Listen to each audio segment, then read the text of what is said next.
नमस्कार विद्यार्थी मित्रांनो, स्वागत आहे तुमचे सुनीता सावले या आपल्या यूट्यूब चॅनलवर. तर आजच्या व्हिडिओमध्ये आपण मराठी व्याकरणाचे काही प्रश्न घेतलेले आहेत. हे प्रश्न इतर स्पर्धा परीक्षांमध्ये विचारण्यात आलेले प्रश्न आहे. आपण प्रश्नांना सुरुवात करूया. प्रश्न क्रमांक 1, खालील शब्दांपैकी अनेकवचनी असलेला शब्द ओळखा. तर मित्रांनो, खाली आपल्याला ऑप्शन दिलेले आहेत. आपण ऑप्शन बघू. शाळा, घरटे, झाड, घरटी. तर तुम्ही या प्रश्नाचं उत्तर देण्याचा प्रयत्न करा. आपण थोडा वेळ थांबू. या प्रश्नाचं योग्य उत्तर आहे ऑप्शन क्रमांक 4, घरटी. प्रश्न क्रमांक 2, सोने या शब्दाचे वचन बदलून येणारे रूप शोधा. तर मित्रांनो, या प्रश्नामध्ये आपल्याला सोने या शब्दाचे वचन बदलून येणारे रूप शोधायचे आहे. खाली ऑप्शन दिलेले आहेत. आपण ऑप्शन बघू. सोन्या, सोनं, सोने, सोनी. तर तुम्ही या प्रश्नाचं उत्तर देण्याचा प्रयत्न करा. आपण थोडा वेळ थांबू. सोने शब्दाचे अनेकवचन होत नाही, कारण तो पदार्थवाचक शब्द आहे. म्हणून या प्रश्नाचं उत्तर आहे ऑप्शन क्रमांक 3, सोने. प्रश्न क्रमांक 3, पुढील शब्दांचे लिंग ओळखा. तर आपल्याला पुढे पुरणपोळी हा शब्द दिलेला आहे. पुरणपोळी या शब्दाचे आपल्याला लिंग कोणते आहे ते ओळखायचं आहे. खाली ऑप्शन दिलेले आहेत. आपण ऑप्शन बघू. स्त्रीलिंगी, पुल्लिंगी, नपुसकलिंगी यापैकी नाही. तर तुम्ही या प्रश्नाचं उत्तर देण्याचा प्रयत्न करा. सामासिक शब्दातील शेवटच्या शब्दावरून लिंग ठरवले जाते. पुरणपोळी या शब्दामध्ये ती पोळी यावरून हा शब्द स्त्रीलिंगी आहे. म्हणून या प्रश्नाचं उत्तर आहे ऑप्शन क्रमांक 1, स्त्रीलिंगी. प्रश्न क्रमांक 4, पुढील शब्दांचे स्त्रीलिंगी रूप सांगा. बोका. तर बोका या शब्दाचे आपल्याला स्त्रीलिंगी रूप सांगायचे आहे. खाली ऑप्शन दिलेले आहेत. मांजरी, बोकी, बोके, भाटी. तर मित्रांनो, आपण थोडा वेळ थांबू. तुम्ही या प्रश्नाचं उत्तर देण्याचा प्रयत्न करा. या प्रश्नाचं योग्य उत्तर आहे ऑप्शन क्रमांक 4, भाटी. प्रश्न क्रमांक 5, हंस या शब्दाचा विरुद्धलिंगी शब्द शोधा. मित्रांनो, या प्रश्नामध्ये आपल्याला हंस या शब्दाचा विरुद्धलिंगी शब्द शोधायचा आहे. खाली ऑप्शन दिलेले आहेत. आपण ऑप्शन बघू. हंसी, हंसा, हंसीन, हंसिका. तुम्ही या प्रश्नाचं उत्तर देण्याचा प्रयत्न करा. या प्रश्नाचं योग्य उत्तर आहे ऑप्शन क्रमांक 1, हंसी. हंस या शब्दाच्या विरुद्धलिंगी शब्द आहे हंसी. प्रश्न क्रमांक 6, खालील वाक्यातील ठळक अक्षरातील शब्दांच्या विभक्तीचा प्रकार शोधा. खाली आपल्याला वाक्य दिलेलं आहे. आपण वाक्य बघू. माझ्याहून श्रेष्ठ माणसे जगात आहेत. तर यामध्ये आपल्याला विभक्तीचा प्रकार कोणता आहे ते शोधायचं आहे. खाली ऑप्शन दिलेले आहेत. आपण ऑप्शन बघू. द्वितीया, चतुर्थी, पंचमी, षष्ठी. तर या प्रश्नाचं योग्य उत्तर आहे ऑप्शन क्रमांक 3, पंचमी. तर पंचमीचे प्रत्यय ऊन, हून हे आहेत. प्रश्न क्रमांक 7, अधोरेखित शब्दाची विभक्ती ओळखा. हे माझे पुस्तक आहे. या प्रश्नामध्ये आपल्याला माझे या शब्दाची विभक्ती ओळखायची आहे. खाली ऑप्शन दिलेले आहेत. आपण ऑप्शन बघू. सप्तमी, प्रथमा, षष्ठी, संबोधन. तुम्ही या प्रश्नाचं उत्तर देण्याचा प्रयत्न करा. सर्वनामाचे झा, झी, झे, झा हे प्रत्यय षष्ठीचे असतात.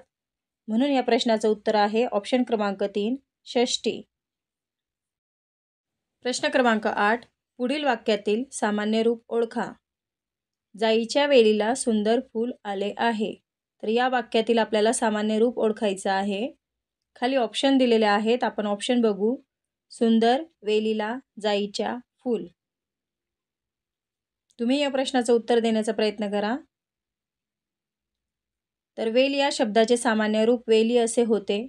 म्हणून या प्रश्नाचं उत्तर आहे ऑप्शन क्रमांक 2, वेलीला.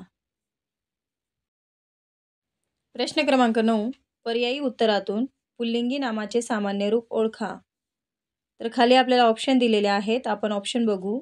नदी, नद्यांना, डबा, डब्यातील, भिंत, भिंतीच्या, कुऱ्हाड, कुऱ्हाडीने. तुम्ही या प्रश्नाचं उत्तर देण्याचा प्रयत्न करा. या प्रश्नाचं योग्य उत्तर आहे ऑप्शन क्रमांक 2, डबा, डब्यातील. प्रश्न क्रमांक 10, हा मुलगा हुशार आहे. या वाक्यातील विशेषणाचे सर्वनाम करा. खाली आपल्याला ऑप्शन दिलेले आहेत, आपण ऑप्शन बघू. ऑप्शन 1, हा मुलगा हुशार आहे. ऑप्शन 2, हा हुशार मुलगा आहे. ऑप्शन 3, हुशार हा मुलगा आहे. ऑप्शन 4, मुलगा हा हुशार आहे. तुम्ही या प्रश्नाचं उत्तर देण्याचा प्रयत्न करा. या प्रश्नाचे योग्य उत्तर आहे ऑप्शन क्रमांक 2, हा हुशार मुलगा आहे. प्रश्न क्रमांक 11, ज्याला कर नाही त्याला डर कशाला? अधोरेखित सर्वनामाचा प्रकार सांगा. खाली ऑप्शन दिलेले आहेत, आपण ऑप्शन बघू. दर्शक सर्वनाम, संबंधी सर्वनाम, प्रश्नार्थक सर्वनाम, सामान्य सर्वनाम. तुम्ही या प्रश्नाचं उत्तर देण्याचा प्रयत्न करा. जो, जी, जे, ज्या ही संबंधी सर्वनामे आहेत, म्हणून या प्रश्नाचं उत्तर आहे ऑप्शन क्रमांक 2, संबंधी सर्वनाम. प्रश्न क्रमांक 12, श्रीमंत माणसांना गर्व असतो या वाक्यातील विशेषणाचे नाम करा. खाली आपल्याला ऑप्शन दिलेले आहेत, आपण ऑप्शन बघू. ऑप्शन 1, श्रीमंतांना गर्व असतो. ऑप्शन 2, श्रीमंत माणसे गर्विष्ठ असतात. ऑप्शन 3, माणसांना गर्व असतो. ऑप्शन 4, यापैकी नाही. तर तुम्ही या प्रश्नाचं उत्तर देण्याचा प्रयत्न करा. या प्रश्नाचं योग्य उत्तर आहे ऑप्शन क्रमांक 1, श्रीमंतांना गर्व असतो. प्रश्न क्रमांक 13, बोलका पोपट उडून गेला यातील बोलका हे कोणत्या प्रकारचे विशेषण आहे? तर खाली आपल्याला ऑप्शन दिलेले आहेत, धातुसाधित विशेषण, गुणविशेषण, अनिश्चयवाचक, ते विशेषणच नाही. तर तुम्ही या प्रश्नाचं उत्तर देण्याचा प्रयत्न करा. बोल या धातूपासून बोलका हे विशेषण तयार केले आहे, म्हणून या प्रश्नाचं उत्तर आहे ऑप्शन क्रमांक 1, धातुसाधित विशेषण. प्रश्न क्रमांक 14, आज दिवसभर सारखे गडगडते या वाक्यातील अधोरेखित शब्दाचा प्रकार कोणता? खाली आपल्याला ऑप्शन दिलेले आहेत, आपण ऑप्शन बघू. अकर्तृक क्रियापद, अनियमित क्रियापद, शक्य क्रियापद, प्रयोजक क्रियापद. तर तुम्ही या प्रश्नाचं उत्तर देण्याचा प्रयत्न करा. या प्रश्नाचं योग्य उत्तर आहे ऑप्शन क्रमांक 1, अकर्तृक क्रियापद. प्रश्न क्रमांक 15, रामाने नलाकडून सेतू बांधविला या वाक्यातील क्रियापदाचा प्रकार ओळखा. तर खाली आपल्याला ऑप्शन दिलेले आहेत, आपण ऑप्शन बघू. प्रयोजक क्रियापद, शक्य क्रियापद, सिद्ध क्रियापद, भावकर्तृक क्रियापद. तर तुम्ही या प्रश्नाचं उत्तर देण्याचा प्रयत्न करा. कर्ता ज्यावेळी दुसऱ्याकडून क्रिया घडवून आणतो तेव्हा ते प्रयोजक क्रियापद असते, म्हणून या प्रश्नाचं उत्तर आहे ऑप्शन क्रमांक 1, प्रयोजक क्रियापद. प्रश्न क्रमांक 16, मी घरी पोहोचण्यापूर्वी सांजावले अधोरेखित शब्द कोणते क्रियापद आहे? तर खाली आपल्याला ऑप्शन दिलेले आहेत, आपण ऑप्शन बघू. शक्य क्रियापद, भावकर्तृक क्रियापद, अनियमित क्रियापद, प्रयोजक क्रियापद. तर मित्रांनो, तुम्ही या प्रश्नाचं उत्तर कमेंट बॉक्समध्ये कमेंट करून सांगा. व्हिडिओ आवडल्यास लाईक, शेअर अँड सबस्क्राईब करा. धन्यवाद.